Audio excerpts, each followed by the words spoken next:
Budgeting. Okay, I know that we've all heard of it, but how many of us actually doing it? How many of y'all actually budget? Like, you got a whole...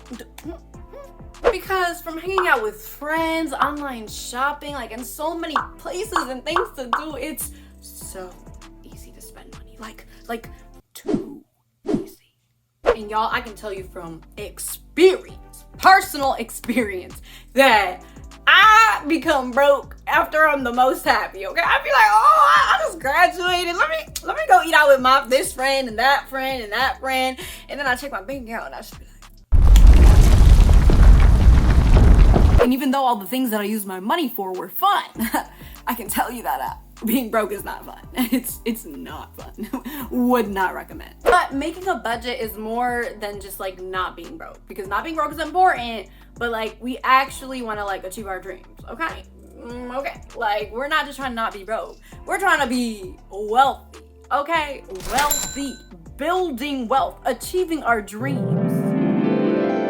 And that's actually one of the most important like reasons to actually have a budget. It's so that you can reach your goals and your dreams and save up for your future, so that future you can be up and popping. Hey, And it also helps you to build stronger credit. Yeah. Because if you're anything like me, you're trying to live in a nice little apartment or a house when you get older, but like you can't have a nice little credit score to get that, baby. That credit score is gonna have to be nice and high, and we're gonna get it there. We're gonna get it there. But most importantly, having a budget is really good to help us prepare for emergencies. We literally just went through a whole pepperoni pizza pandemic, and that just goes to show you that life really does not always go in our favor, and sometimes you're really gonna need like not just a little cash, but a lot of cash to make it through.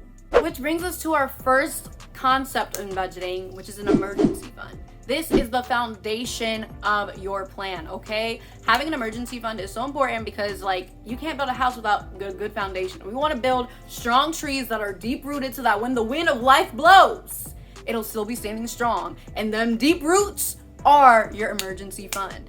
But like how much money are we putting into this emergency fund? Well, it's recommended that you put between 3 to 6 months worth of your expenses within an emergency fund, and you can keep these in like a savings account. It's basically somewhere that you want to have money that you can take out easily in case an emergency happens, like cash that you need right now, because like life happens and sometimes you need cash now. Sometimes you might lose your job, you might get in a car crash, like whatever it is, like you need to have money so that you can still be able to support yourself and you're not just like...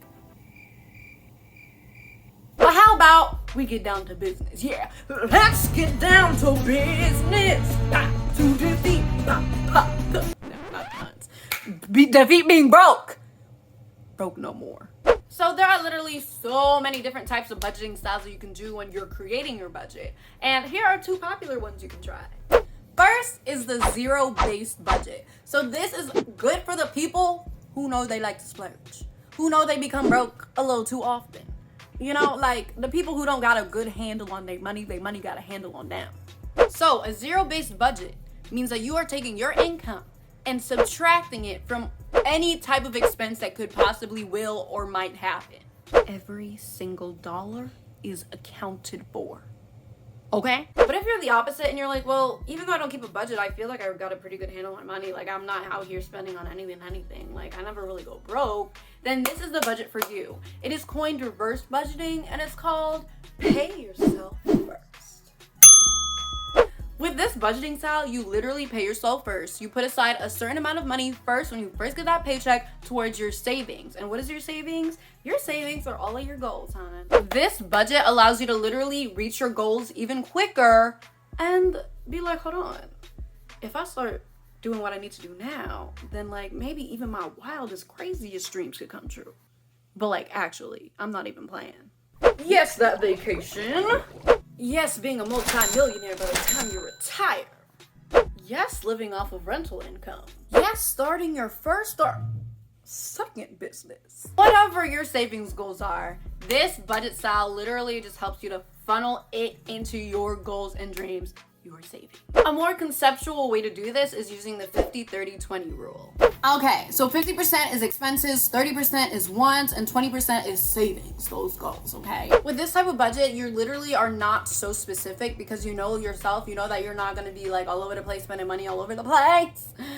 But you're like, okay, I'm gonna spend 50% on this, 30% on this, and 20% on my goals. And you know, that's just a suggestion. You know, it could be even more, okay? Because those are your dreams. This is your budget.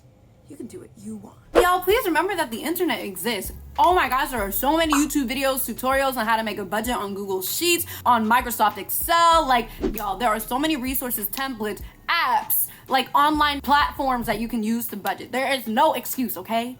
The resources are out there and they are free. Free, y'all. Free! So don't just settle for the knowledge that you have right now. Go out there and reach your goals!